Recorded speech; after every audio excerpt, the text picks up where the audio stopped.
The napkin was already torn at one corner when Elena Pierce's fingers found it at 3:22 in the morning. The neon sign above the diner counter buzzed like something dying, casting a sick green light across the checkered floor. Outside, Boston's August heat pressed against the windows like a living thing, and thunder rumbled somewhere far enough away that she could still pretend she wasn't afraid. She was afraid. She had been afraid for 8 years. The pen moved across the napkin in handwriting that wasn't quite her own anymore. Her hands had changed. Work had changed them. Life had changed them. The words came anyway, trembling out like a confession. "I'm sorry I have to leave you, but loving you means keeping you alive." She didn't hear the door open.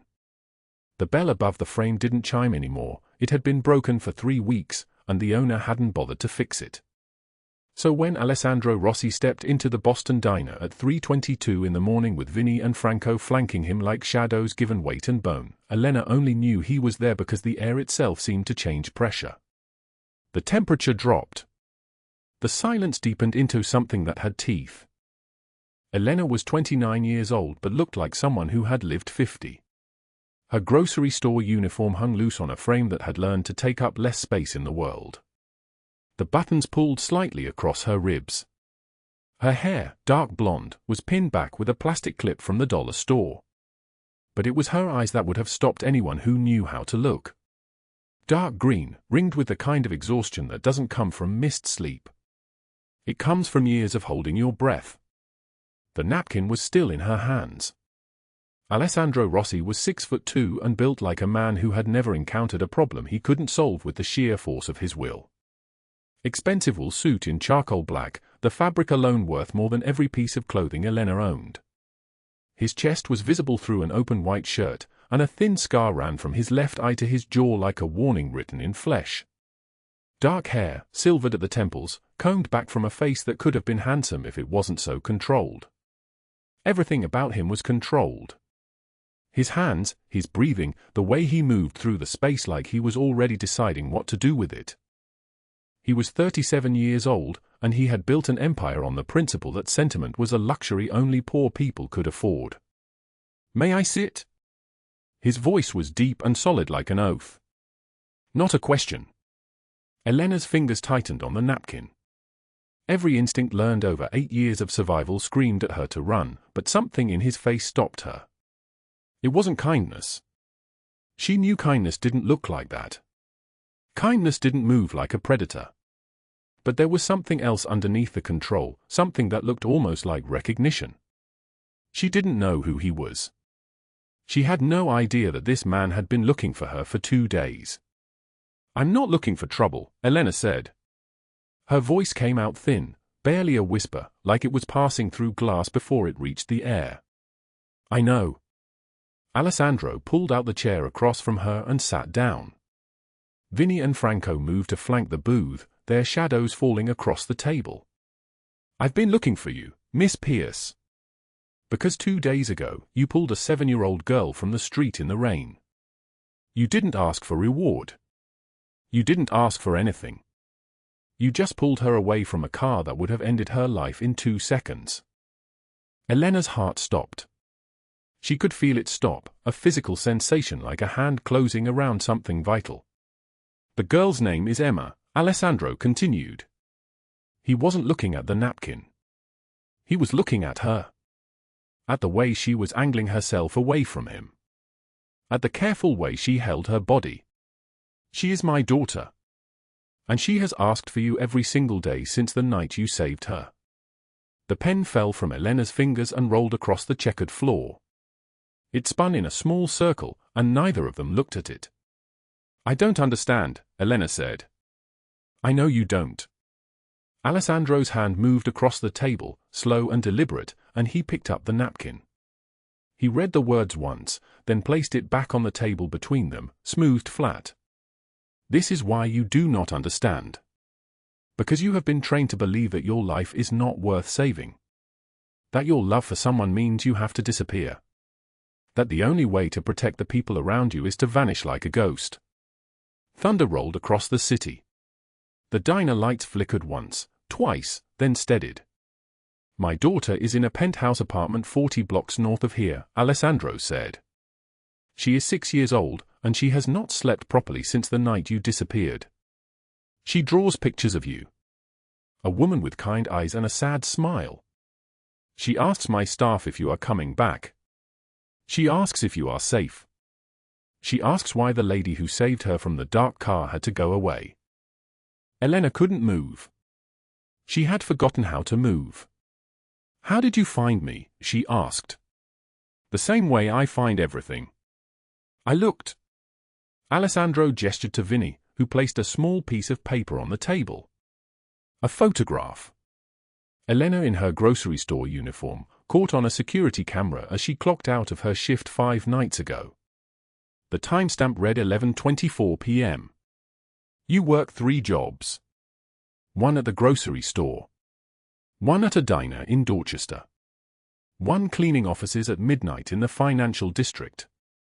You make approximately $1,200 every 2 weeks, and you spend approximately $800 on rent for a studio apartment on Hanson Street that your landlord, Derek Collins, holds over your head like a guillotine. You have $17 in your wallet right now. You have not eaten since yesterday. And you are trying to write a goodbye letter because you believe that your existence is causing harm to the people around you. Each fact fell like a stone into still water.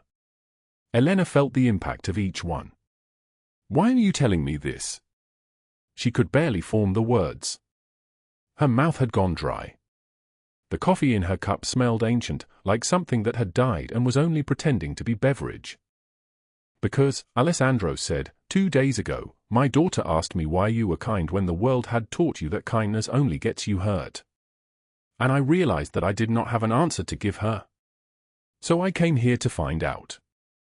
And what I found was a woman who had $17 in her pocket and was writing a goodbye letter in a diner at 3 in the morning because she loved people more than she loved her own life. He stood up. The movement was so controlled that Elena almost didn't realize he had moved at all. I am not going to ask you why you saved my daughter, Alessandro said. Because I already know the answer. You saved her because that is who you are. Because something in you recognizes another human being who deserves to be saved. And you did it without knowing who she was, what her father could do for you, whether she could ever thank you or repay you. You did it because you are not actually nobody. You are someone with more courage than you have ever been allowed to claim. He placed a business card on the table.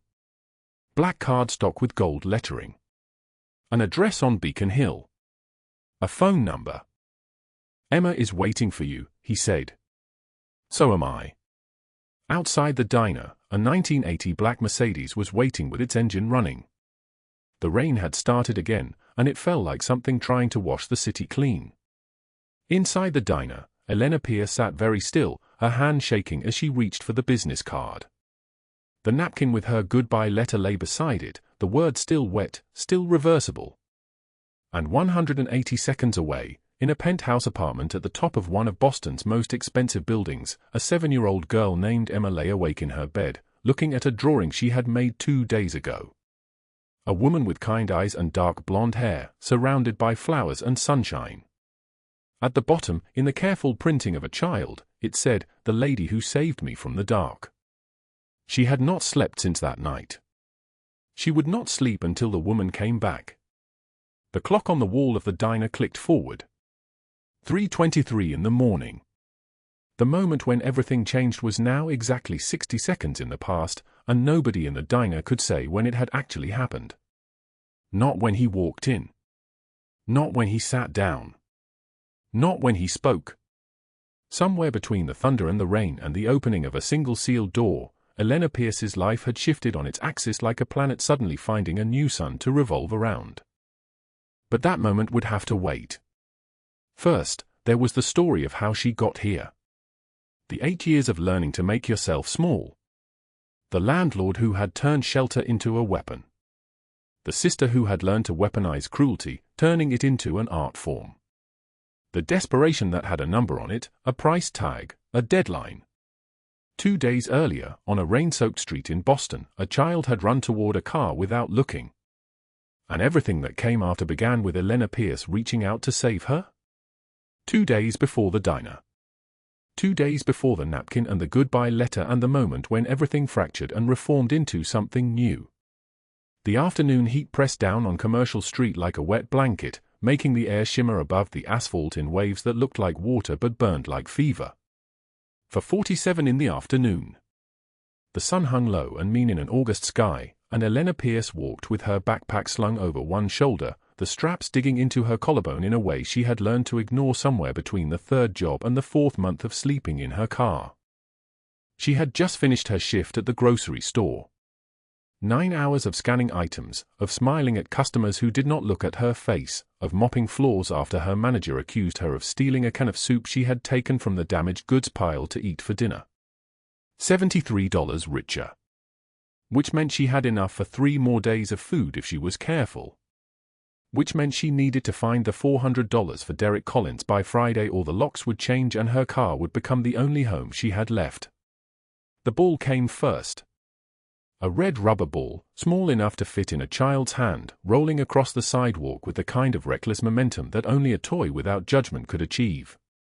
And chasing the ball was the child, a girl with dark curls and a yellow sundress, her sneakers flashing white as she ran toward the street without looking, the way children do when the world has not yet taught them that the world is sharp. Elena saw the black SUV before she saw the little girl clearly. Saw the way it ran the red light, saw the driver's face through the windshield, blank and in a hurry. Saw the space where the child would be in exactly 2 seconds if time continued in a straight line. She did not think. She did not calculate whether it was worth it, whether helping a stranger's child would complicate her already impossible life. Her body simply moved, a lunge from the sidewalk, her arm reaching out like a blade, her hand closing around the child's wrist. They collided into each other, a tangle of backpack and shock and momentum, and crashed onto the concrete together as the SUV's horn blared past like a scream. The ball rolled into traffic. A tire came down on it.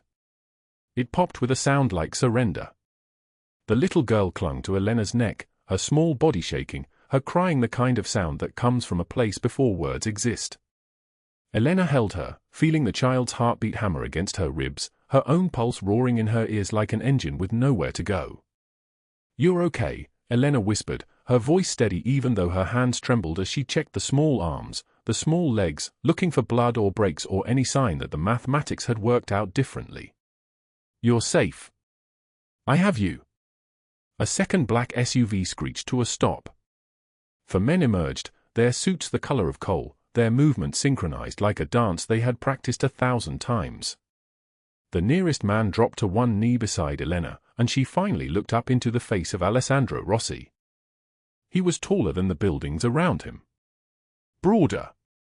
His dark eyes had the kind of intensity that comes from a life spent making decisions that end in bodies, in the kind of order that comes from having absolute power. A scar ran along his left temple, thin as a paper cut but visible in the late afternoon light. His suit jacket hung open, revealing a white shirt with the sleeves rolled up. Gold cufflinks caught the sun. He looked only at Emma. "Emma." His voice was not loud, but it moved the air like thunder moves clouds. "Emma, look at me." The little girl turned her head. Stopped crying just enough to breathe. "I am here," Alessandro said. "I am here. You are safe." Elena felt him look at her then. A full accounting. An inventory of damage, of possibility, of the calculations that powerful men make in the space between heartbeats. "She's fine," Elena said quickly, carefully. "Just scared." The ball rolled into traffic and she wasn't looking and she stopped. She was talking too much. Saying too much. "She's fine." Alessandro held out his arms, and Emma transferred from Elena's embrace into his like a bird finding a familiar branch. He stood, holding his daughter, his breathing still rough, his hand still shaking in a way that suggested this man rarely shook. Behind him, the other men stood in formation, their hands inside their jackets, their eyes on Elena in a way that made her skin feel thin. "Your name," Alessandro said. It was not a question. Elena reached for her backpack. "No need. Anyone would have done the same." "Your name." "I really have to go." She didn't wait for permission. She stood, wincing as the movement pulled at something in her back, an old injury that had never quite healed, a reminder of why she had learned to move carefully, and slung her backpack over her shoulder. Alessandro watched her the way a predator watches prey that doesn't yet understand it has been seen. She walked away without looking back. She didn't see him mouth something to Vinny, the lieutenant with the scarred knuckles and the kind face that made people forget he was dangerous. She didn't see Vinny nod and move toward the corner where her car was parked, a 2004 Honda Civic the color of wet concrete, worth maybe $300 on the open market. That night, she parked behind a closed warehouse on the edge of the city where the streets emptied out and the buildings forgot how to be anything but broken. She ate a granola bar for dinner, drank tap water from a bottle she refilled at gas stations, and washed her face with bottled water because she could not trust the pipes in places where she was not supposed to be. She counted her money 3 times on the seat of her car, the overhead light creating a small island of visibility in the darkness. $17. A 5, 3 ones, the rest in change she had been collecting for 2 weeks. $17 to live on, $17 between her and absolute nothing. Rent was due in 4 days. For days to find $400 that did not exist in any version of reality where Elena Pierce remained invisible and undamaged and free. Derek Collins was not interested in rent anymore. He had realized, sometime in the past month, that a woman with no family and no one to call for help was worth far more than $400 a month if you knew how to leverage her desperation. If you knew how to make the screws tight enough that all other options disappeared. The silence in the car was almost complete. Almost the kind of silence where a person could disappear entirely. Elena closed her eyes. She did not cry. Her tears had dried up somewhere on a Greyhound bus 3 years ago, and she had never quite managed to manufacture new ones. Back across the city, in a penthouse apartment at the top of one of Boston's most expensive buildings, a 7-year-old girl lay awake in her bed, looking at a drawing she had made 2 days before the accident. A woman with kind eyes and dark blonde hair, surrounded by flowers and sunshine. At the bottom, in the careful printing of a child learning to make letters behave, it said, "The lady who saved me from the dark." Emma had not slept since the moment Elena's hands released her into her father's arms. She would not sleep until that woman came back. By midnight, Alessandro Rossi had everything the surface could tell him about Elena Pierce. Vinny had called in favors, contacted people, requested information. 31 years old. No permanent address. 3 part-time jobs that barely paid minimum wage.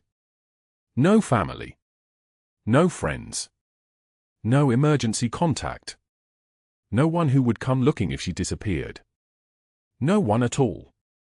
What the records could not tell him was why she had moved the way she did on that street. Not with fear. Not with hesitation. With the kind of automatic certainty that comes from a life spent protecting something fragile from a world designed to break it. Alessandro sat in his study, the city spread below him like a dark promise, and he thought about a daughter who had not slept in 8 hours, and a woman who had risked everything for a child that belonged to a stranger, and the mathematics of how power works when you have enough money to move the world but not enough to move a heart. He did not know then that in 3 days, Elena Pierce would be writing goodbye letters in a diner at 3 in the morning. He did not know that Evelyn Blackwell, Derek Collins's sister and the architect of a cruelty that ran deep as blood, was already working to ensure Elena had nowhere safe to hide. He did not know that $17 was all that stood between a woman and the edge of a cliff she was very close to jumping from. But sometimes, when a child draws a picture of the person who saved them, the universe takes note. Sometimes, miracles do not come as lightning. Sometimes they come as a man in an expensive suit, finally asking the right questions. The black SUV pulled up to the curb of Morrison's grocery at exactly 2:16 p.m. on a Thursday afternoon, its tinted windows reflecting nothing, its engine humming with the kind of quiet power that made people look away. Elena Pierce was sweeping the employee entrance when she heard it, not the engine sound, but the specific silence that fell over the parking lot when something dangerous arrived. She kept sweeping. Kept her eyes down. Kept moving like she was invisible, which was the only survival strategy she'd learned that actually worked. The footsteps that approached were deliberate, measured, unhurried. Expensive shoes on concrete. She recognized the sound now. She'd heard it 3 days ago in that restaurant booth when Alessandro Rossi had ordered her food and asked questions no one had ever bothered to ask before. Elena. Not a question. A statement, delivered in a voice like dark honey over steel. She turned, broom still in her hands, her uniform wrinkled from the lunch rush, her hair pulled back so tight it hurt. Alessandro stood there in a charcoal suit that cost more than 3 months of her rent, the fabric draping across shoulders that seemed to carry the weight of the entire city. His dark eyes, storm gray in certain light, found hers immediately and held. "You can't be here," she said. "My manager." "Called in sick," Vinny said from behind him. He was younger than Alessandro, built like a man who solved problems with his fists, his expensive watch catching the afternoon light. "We bought the store for the next 2 hours. You're not working right now. You're taking a break." Elena's hands tightened on the broom handle. "I can't afford to lose this job." "You won't," Alessandro said. He stepped closer, and she had to resist the urge to step back. She'd been practicing that, not flinching, not retreating, holding her ground even when every nerve in her body screamed danger. "My people are telling the manager you had a personal emergency. You'll be back in exactly 90 minutes, and he'll thank you for coming back at all." "Why are you doing this?" The question came out smaller than she intended. "Because you disappeared after we talked. Because you didn't come to dinner on Tuesday when I invited you. Because my daughter has drawn 47 pictures of you in the last 3 days and asked me every morning if the nice lady was okay. And because I had Franco follow you to 3 different jobs yesterday, and he reported that Derek Collins showed up at the office cleaning company at 8 p.m., cornered you in a supply closet, and made threats that put actual fear in your eyes for the first time."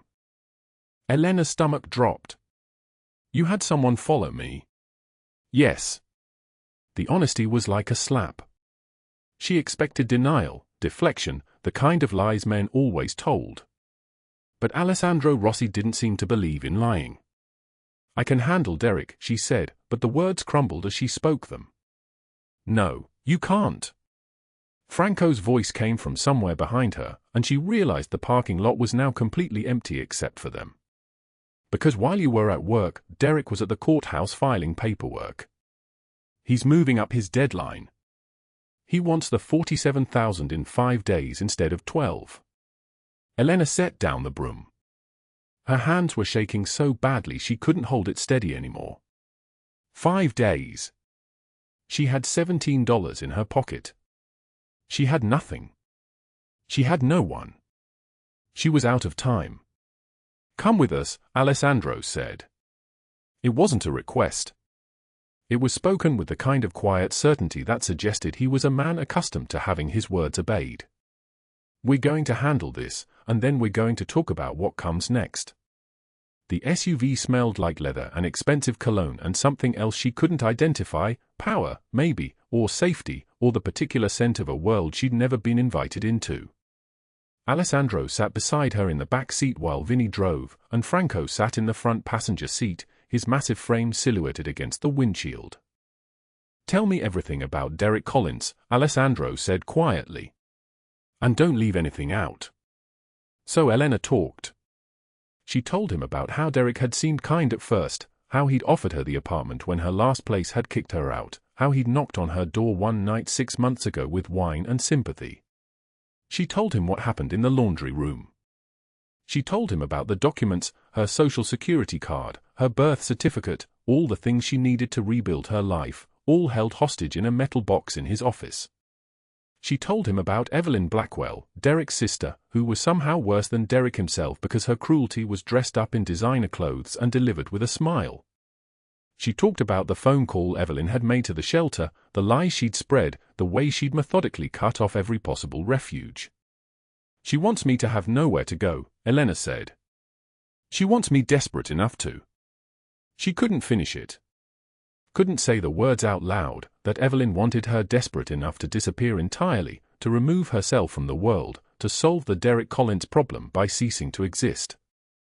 Alessandro's jaw tightened. She watched the muscle work, watched his hands curl into fists on his thighs. When he spoke, his voice was quiet but carried a weight that made the entire SUV feel smaller. "They made a mistake," he said. "Both of them made a critical mistake." "What's that?" Elena whispered. "They hurt someone who belonged to my daughter." The SUV pulled into the underground garage of a building Elena recognized, the Rossi building, 22 stories of glass and steel and old money. She'd seen it 1,000 times, walking past it on her way to bus stops, never imagining she'd ever actually go inside. The elevator rose silently, and Elena watched the numbers climb: 5, 10, 15, 20. The penthouse. Of course. When they arrived, Emma was waiting, her small face pressed against the glass doors, her babysitter standing behind her with an expression of practiced patience. "Miss Elena." Emma ran forward, and Elena dropped to her knees to catch her, preparing for the hug. But as the small body collided with hers, she gasped, a sharp intake of breath that came from the old burns on her ribs, the ancient bruises that hadn't quite healed even after 8 years, the damage that never really went away. Emma pulled back, confused. "Did I hurt you?" "No, baby. No, you didn't hurt me." Elena pulled the child close again, ignoring the pain, holding on to the goodness of this small human who had no idea what the world could take from you. The babysitter excused herself. Alessandro stood by the window, the city sprawled beneath him like a dark promise, and Elena wondered what it felt like to have that much control over a landscape. To own it. To shape it. Emma showed Elena the pictures she'd drawn, rows and rows of stick figures and hearts and words in careful crayon letters. "The nice lady is my friend, and I like when she is here, and Daddy is happy when she visits." "Emma, sweetheart, would you show Miss Elena your room?" Alessandro's voice was gentle in a way that contradicted everything about him, the expensive suit, the cold authority, the men outside the door who'd all stopped talking when he'd walked past. When Emma tugged her down the hallway, Elena caught Alessandro's eye. He nodded, permission, or reassurance, or maybe both. In Emma's room, surrounded by toys that cost more than Elena's car, the child sat on the bed and took Elena's hand. "Are you sad?" Emma asked. "Sometimes," Elena admitted. "Are you sad?" "Sometimes. But Daddy says sad days make the happy days better." Emma pointed to a small box on her shelf. Inside were crayons organized by color. "Colors for sad days," Emma explained. "When she feels sad, look at this." Elena's throat tightened. She pulled Emma close and let herself cry, just a little, just enough to release the pressure that had been building in her chest for 8 years, for the entire duration of survival mode. When she emerged from the bedroom, Alessandro was waiting in the living room with 2 glasses of water and an expression that suggested he knew exactly what had happened behind that closed door. "I can't stay here," Elena said immediately. "You already are. I mean, this is too much. You're too much. I don't know what you want from me, and whatever it is." "I don't want anything from you," Alessandro interrupted. "I want something for you. There's a difference." He moved to the window, and she found herself following, drawn by the gravity of his presence. The city spread below them, millions of lives, millions of struggles, all contained in this view of lights and geometry and human ambition. In 4 hours, Derek Collins is going to learn that the building he owns was just sold to a shell corporation. In 8 hours, he's going to receive a visit from federal tax investigators who will discover that he's been underreporting income for 7 years. In 12 hours, his bank accounts will be frozen pending an investigation into wire fraud and extortion. Elena stared at him. "What did you do?" "What I should have done the moment you told me he existed." Alessandro's voice was calm, factual, delivered like a man describing the weather. "What changes everything is that you're not alone anymore." The phone in his pocket buzzed. Vinny appeared in the doorway. "Boss. Derek Collins is on his way here. He's in the garage." Alessandro didn't move. He simply stood at the window, watching the city, and Elena realized that she was standing next to a man who was about to destroy another man's life, and he would do it without raising his voice or changing his expression. "What are you going to do?" she asked. He turned to look at her, and in his eyes she saw something that should have terrified her but somehow didn't, the absolute certainty of someone who had already decided how this would end, and who had the power to make that ending inevitable. "I'm going to tell him to get out of Boston and never return," Alessandro said. "And if he refuses, I'm going to show him what happens to men who hurt people under my protection." Elena opened her mouth to respond, but the sound of the elevator dinging cut off whatever she was about to say. Footsteps in the hallway. Derek Collins appeared in the doorway, confident, drunk on the small power of extortion, completely unprepared for the moment his entire world began to collapse. Behind him, through the glass doors of the penthouse, Elena could see other figures arriving, men in dark suits, moving with purpose, filling the space like shadows gathering before a storm. Word count, 1,847. The diner on Beacon Street at 3:22 in the morning was a grave. Fluorescent lights hummed their funeral song above the black and white checkered floor, casting everything in shades of sickness and regret. Elena Pierce sat in the corner booth, her hands trembling so violently she could barely hold the napkin she'd been writing on for the past hour. Rain hammered the windows like an angry god demanding entrance. She'd been counting the pills in the bottle she kept in her glove compartment. 23. The number felt important, like it meant something about how little her life was worth. She folded the napkin again, creasing it with shaking fingers, and slid it across the table to where it would be found. The words on it were the only honest thing she'd written in years. "I'm sorry I have to leave you, but loving you means keeping you alive." But what happened next would change everything, though Elena couldn't possibly have known it yet. 3 hours earlier, Alessandro Rossi had received a ping on his phone, not a call, not a message, but a location alert from a tracker he'd hidden in the $500 he'd given Elena that afternoon. At 3:07 in the morning, that tracker placed her at a diner. At 3:09, she was still there. By 3:15, Alessandro was moving. He didn't call ahead. He didn't alert his men. He simply moved like a man who had made a decision years ago to never let another person disappear from his life again, and tonight he was going to honor that commitment with his entire body. The rain soaked through his cashmere coat, a coat worth more than everything Elena had owned in her entire life, as he ran from his car to the diner entrance. His shoes, Italian leather, cost more than her monthly rent would have been if she'd had a place to live. He didn't notice any of it. He pushed through the glass door, bringing cold and wet darkness with him, and he saw her immediately. Elena was staring down at the napkin, her shoulders curved inward like a plant folding away from harsh light. She looked small. She looked broken. She looked like someone who had finally decided that the weight of survival was heavier than the weight of living.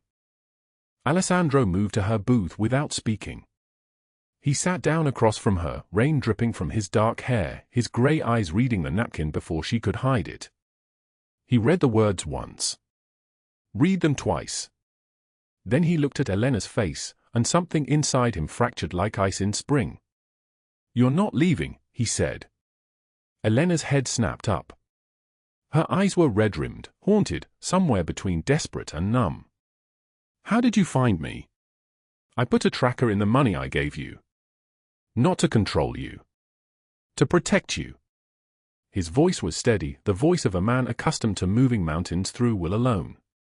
"What did you think I was going to do? Let you disappear into the night?" "Derek found me," Elena whispered. "He knows about you.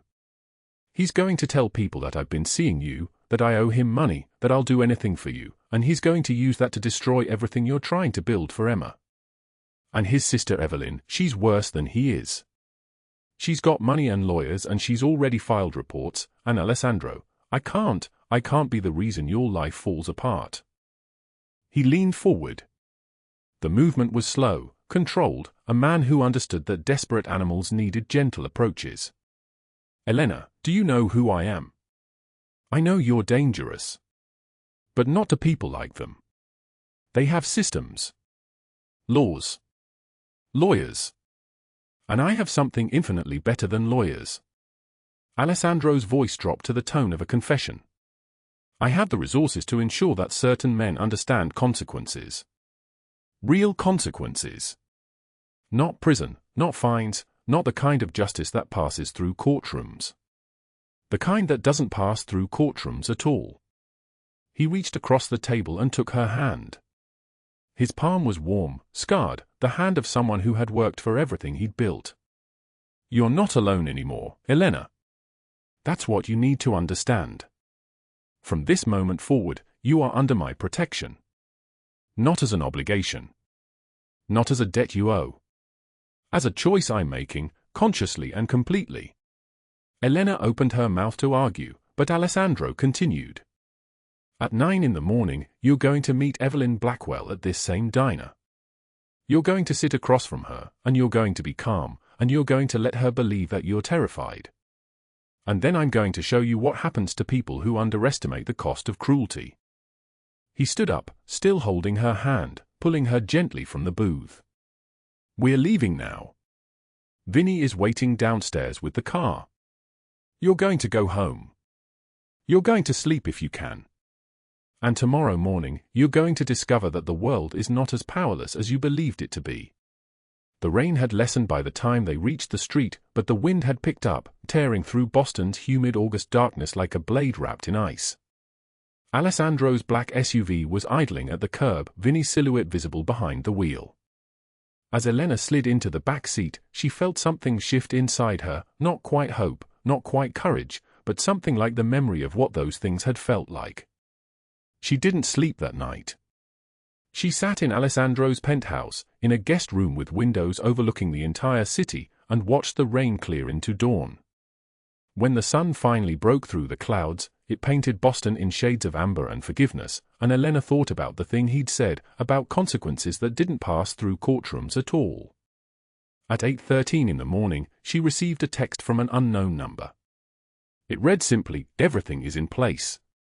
Walk in at 9 a.m. exactly. We will be watching." She recognized the cadence immediately. It was Alessandro's way of speaking, direct, assured, leaving no room for doubt. The diner on Beacon Street was crowded with the breakfast rush when Elena pushed through the doors at 8:59. Evelyn Blackwell was already seated at a booth near the back, her face arranged into an expression of predatory satisfaction. She was a woman in her early 50s, sharp-featured, dressed in clothes that screamed wealth and cruelty in equal measure. Diamonds caught the fluorescent light at her wrists and throat. Her smile was a blade wrapped in lipstick. Elena. Finally.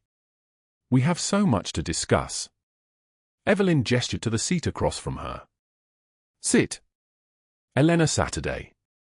Her heart was hammering against her ribs like something trying to escape, but her hands were steady. She placed them flat on the table so Evelyn could see. My brother tells me you've been making some interesting new friends, Evelyn said, stirring her coffee slowly, deliberately. Very wealthy friends. Very dangerous friends. And I'm curious, does he know about the debt you owe? $47,000, if I'm remembering the numbers correctly. $47,000 that you don't have, can't pay, and that my brother has been very patient about collecting. I'm going to pay it back, Elena said quietly. No, you're not. Evelyn leaned forward, and her voice took on the tone of someone delivering an execution order. My brother and I have decided to take a different form of payment. We're filing charges. Theft of services, fraud, criminal trespass. By noon today, you'll be arrested. By tomorrow, you'll be in a cell. And whatever little life you've managed to piece together will be over. The diner door opened. 12 men in black suits entered with the precision of a military unit. They spread throughout the space without speaking, without hurrying, moving like smoke finding its way into every corner. Other customers froze. A woman at the counter stopped mid-sip of coffee. The cook peered out from the kitchen and immediately disappeared. Alessandro Rossi walked in last, and the air itself seemed to contract around him. He was dressed in a charcoal suit that had been tailored by hands that understood power, with an open white shirt revealing the edge of a scar that ran from his collarbone toward his heart, the mark of a man who had survived things designed to kill him. His dark hair was slicked back from his forehead. His eyes were the color of storm-churned water. In his right hand, he carried a folder that looked impossibly thin for something that would end two people's lives. Evelyn's face went white. She tried to stand, but Franco was suddenly there, not touching her, just present, blocking the exit with his body language alone. "You wanted to meet Elena's protector," Alessandro said, sliding into the booth beside Elena. His voice was smooth as motor oil, deep and solid like an oath. "My name is Alessandro Rossi. I believe you may have heard it." Evelyn's hands began to shake. "This is a violation. I have rights. I'll call the police." "Please do." Alessandro slid the folder across the table. "In fact, I'd very much like for them to hear about the housing fraud scheme you and your brother have been operating for the past 7 years. 12 victims. All women. All vulnerable. All too terrified to report it because you made sure they understood the cost of speaking up." Evelyn opened the folder with trembling fingers. What she found inside drained the remaining color from her face. Bank records. Recorded conversations. Testimony from previous victims compiled by investigators who had worked through the entire night. Evidence of extortion, blackmail, and systematic psychological torture carefully documented in language that would hold up in court and destroy her utterly. "Where is my brother?" Evelyn whispered. "Across the city," Alessandro said calmly. "He's having a meeting with some associates of mine from New York. Men who were very interested in your brother's approach to making women feel helpless. They wanted to study his methods firsthand."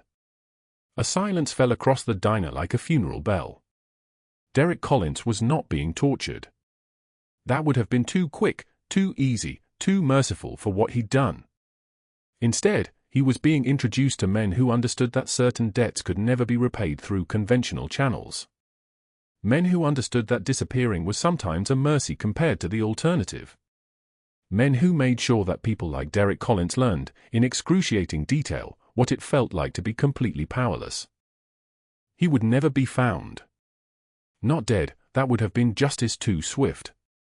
But gone, erased, handed to systems of consequence that existed outside the law because the law had failed to protect the women he'd hunted. Back at the diner, federal agents entered through the front door. 3 of them. Badges visible, expressions professional and cold. Evelyn Blackwell, the lead agent, asked, though she clearly already knew the answer. "You're under arrest for conspiracy to commit fraud, extortion, witness intimidation, and housing law violations." Evelyn tried to fight as they cuffed her. She screamed that there had been a mistake, that she had lawyers, that she had money. She looked at Elena with pure, crystalline hatred, and in that look was the full force of the darkness that had been consuming Elena's life. "You're nothing," Evelyn spat. "You'll always be nothing.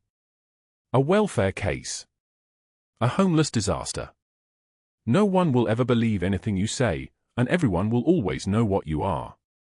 Alessandro stood as they led her toward the door.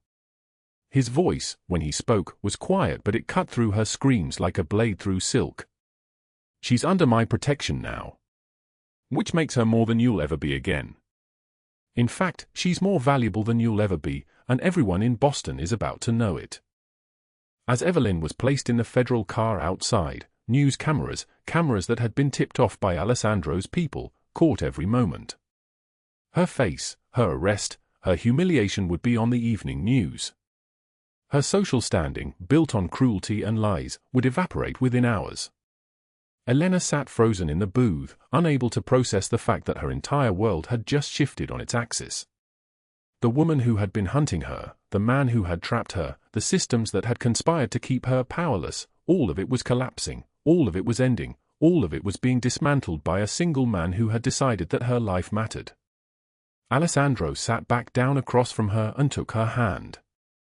"It's over," he said simply. "You're safe now. Not just for today. For every day that follows."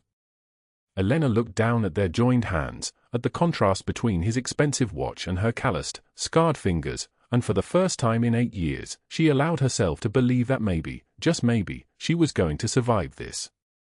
Not just survive. Live. Outside, the August heat began to break. Storm clouds drifted toward the horizon, and in their wake, the sky cleared into something clean and new. Elena didn't know it yet, but her real life, the one she'd been too broken to imagine, was only just beginning. 6 months later, Elena stood in Alessandro's penthouse kitchen watching Emma carefully pipe frosting onto cupcakes, her small tongue poking out in concentration. The morning light streamed through floor-to-ceiling windows overlooking Boston, and the city below looked like it belonged to someone else's life. Someone else's story. "Is this good, Elena?" Emma asked, holding up a cupcake with frosting that spiraled in 3 different directions. "Perfect, sweetheart. Absolutely perfect." Elena's voice no longer trembled when she spoke. That was new.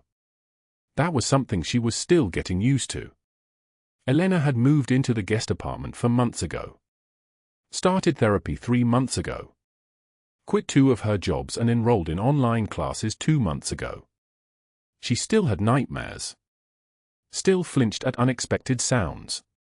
The scar tissue on her back ached when the weather changed. But she was learning to live with the scars instead of letting them live inside her. Alessandro entered the kitchen with Vinny and Franco, all 3 men covered in flour from their attempt to make bread in Alessandro's private kitchen. Flour dusted their expensive black suits. It clung to Alessandro's dark hair. "We created a disaster," Alessandro announced, shaking his head. "A delicious disaster," Franco corrected, tasting something off his finger. "The fire was very small," Vinny added. "Barely noticeable." Emma giggled, and the sound filled the kitchen like music. Elena watched Alessandro's face as he listened to his daughter laugh. The man who had once been called the most feared person in Boston was now worried about bread recipes and frosting consistency. Later, after Emma was tucked into bed and the kitchen was cleaned, Elena found herself on the penthouse balcony. The night air was cool against her skin.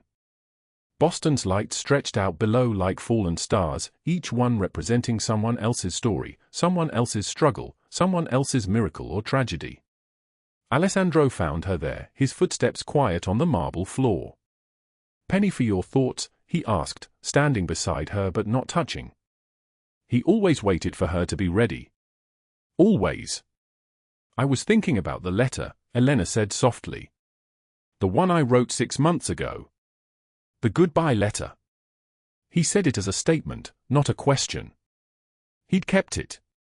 She knew he'd kept it because he'd told her weeks ago, after she'd worked up the courage to ask. "I wrote that loving you meant keeping you alive. That I had to leave to protect you." Elena turned to face him. "I was so convinced that my presence would destroy you. That my damaged pieces would contaminate your world. And now?" His dark eyes searched hers. "Now I understand that love isn't about running away to keep someone safe. Love is about staying. About fighting. About trusting someone to be strong enough to stand beside you even when you're falling apart." Alessandro moved closer, his hand finding hers with the same careful gentleness he'd shown that first night in the diner. His expensive watch caught the light, the watch that cost more than everything Elena had owned 6 months ago. "I kept the letter," he said. "I keep it in my office, actually. Emma found it last week and asked why the nice lady had to leave. I told her the nice lady decided to stay instead." "Best decision I ever made," Elena whispered. "Second best," Alessandro corrected. "The first was saving Emma." Elena shook her head. "No. The first was deciding not to give up that night in my car. The first was choosing to write the letter instead of just disappearing. The second was trusting you when every instinct screamed that trust was dangerous. The third was staying." They stood together in silence, watching the city breathe below them. Somewhere in those streets, Derek Collins was gone. The man had disappeared 3 weeks after his arrest when federal agents discovered the extent of his crimes. 17 women. 17 lives he'd systematically destroyed through coercion and violence. The investigation was still ongoing, but Derek Collins himself had vanished like smoke. Evelyn Blackwell had not been so fortunate. She sat in a federal prison in upstate New York, her 40-year sentence a permanent reminder that cruelty has consequences. Her trial had made national news. The footage of her arrest, caught on camera outside the diner, had gone viral. For million views by the end of the first week. 12 women had come forward to testify about her role in their victimization. The woman who had built her identity on social dominance and cruelty had lost everything in a single night. Elena had watched the trial from Alessandro's office, sitting in a leather chair that cost more than her old apartment. She'd watched Evelyn's face as victim after victim described what she'd done, how she'd laughed while helping her brother trap desperate women. Elena had expected to feel satisfaction. Instead, she'd felt only a deep, quiet sadness for the cruelty that lived inside people, the choice that evil makes every single day. I started the foundation yesterday, Elena said, changing the subject. The first case file came in this morning. A 23-year-old woman, homeless for 14 months, living in her car just like I was. What did you do? Alessandro asked. I called her. I told her about the apartment we have available. I told her about the legal aid we provide. I told her that the system that trapped her was not her fault and that she deserved help. And? She cried, Elena said. She actually cried, Alessandro. Because someone finally offered her a choice. The Foundation for Women in Crisis had launched with Alessandro's funding and Elena's vision. It provided emergency housing, legal protection, job training, and education support for women in situations similar to the one Elena had survived. 3 apartments were already occupied. 12 more women were in the intake process. Elena Pierce was no longer nobody. I've been thinking about something, Alessandro said, his voice deeper now, carrying a weight that made her turn to face him fully. What? He reached into his jacket pocket and pulled out a small velvet box. Not a ring box. Something smaller. He opened it to reveal a key, an ornate silver key with a small diamond set into its handle. What is this? Elena asked. The nursery, he said. I converted it. It's a reading room now. For you. For us. I was going to turn it into something for business, something cold and corporate. But then I realized I wanted it to be for you. A space that's entirely yours. No obligations, no expectations. Just a room where you can read and think and exist without needing to be anything other than yourself. Elena's eyes filled with tears. There's also something in the desk drawer, Alessandro continued. A photo. Of my son. The one I lost. I've kept every photo in that nursery for 8 years, unable to move forward, unable to acknowledge that he was gone. But today I moved them all except one. One photo of his face, so I remember him with love instead of pain. So I can grieve him and still live. I think he would have liked you. I know Emma loves you. And I know that I cannot spend another day wondering if you're going to disappear. Elena's heart stopped. I'm not asking you to marry me, Alessandro said quickly. I'm asking you to stay. To build something with me. To let me love you at whatever pace feels safe. To let me show you that protection doesn't have to be controlling, that love doesn't have to be transactional, that you deserve someone who will fight for you every single day for the rest of your life. Elena stepped toward him, her hands trembling slightly as they reached for his face. I love you, she whispered. I think I've loved you since that night in the diner. Since you looked at me and saw a human being instead of a problem. You were never a problem, Alessandro said, his voice rough with emotion. You were a miracle walking through my city on broken feet, and I got to be the one to catch you. Emma's voice called out from inside the apartment. Daddy? Elena? Are you still awake? Alessandro pulled back, smiling. Our daughter is calling. Our daughter. Elena let those words settle into her chest like a prayer answered. They went back inside together, and Emma appeared in her pajamas, rubbing her eyes. I had a bad dream, she said, her small voice barely audible. Elena knelt down to Emma's level. What was the dream about, sweetheart? Colors for sad days, Emma whispered. When you feel sad, you're supposed to look at the colors. But I forgot the colors. Elena understood. In the months she'd been living with them, Emma had begun to talk about emotions through artwork, bright colors for happy days, soft colors for quiet days, dark colors for scary days. It was how the child processed her own trauma from being separated from Alessandro at birth, from not knowing her father existed until she was 5 years old. Elena stood, took Emma's small hand, and led her back to her bedroom. The walls were painted in soft pastels. Along one shelf sat the drawing Emma had made on Elena's second week in the apartment, crude and beautiful, stick figures labeled Daddy, Emma, Elena, Uncle Vinny, Uncle Franco. Our family, Emma had insisted when she showed it to Elena. Elena sat on the edge of Emma's bed and sang softly, a lullaby her own mother had sung to her decades ago, before the world became cruel. Emma's eyes grew heavy.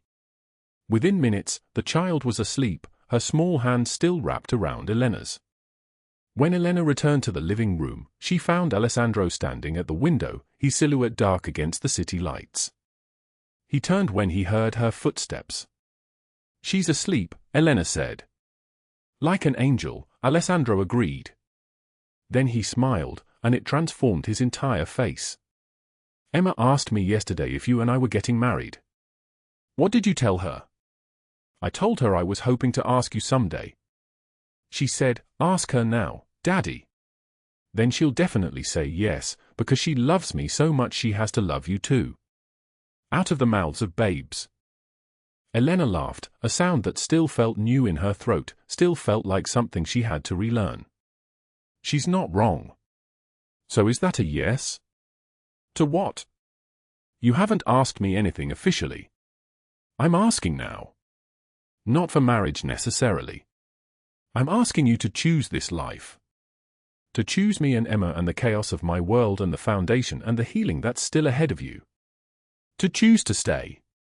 Elena stepped toward him and placed her hand over his heart. She could feel it beating, solid and steady and alive.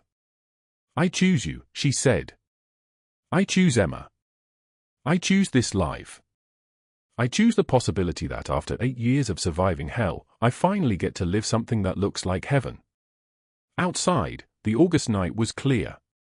The storm that had raged 6 months ago had passed completely. The rain had cleared the air, and the sky had returned to what it always was, infinite, forgiving, full of possibility. Elena Pierce was no longer the woman who wrote goodbye letters at 3 in the morning. She was no longer invisible. She was no longer alone. Sometimes the strongest people are the ones still standing after the world tried its hardest to break them. Justice isn't always loud, but it's always necessary. And miracles don't erase the past, they give you the strength to build a new future. After the rain, the sky clears. And sometimes miracles come from the most unexpected places. If this story moved your heart, please share it with someone who needs to hear that they deserve saving. Drop a comment below telling me which moment hit you hardest. Was it the diner? The arrests? The moment Alessandro offered Elena a choice? Subscribe to this channel and turn on notifications because tomorrow's story will remind you why fighting for the broken is always worth it. Your like tells us to keep bringing these stories to life. Thank you for staying with us until the very end. Goodbye, and we will see you again in the next video.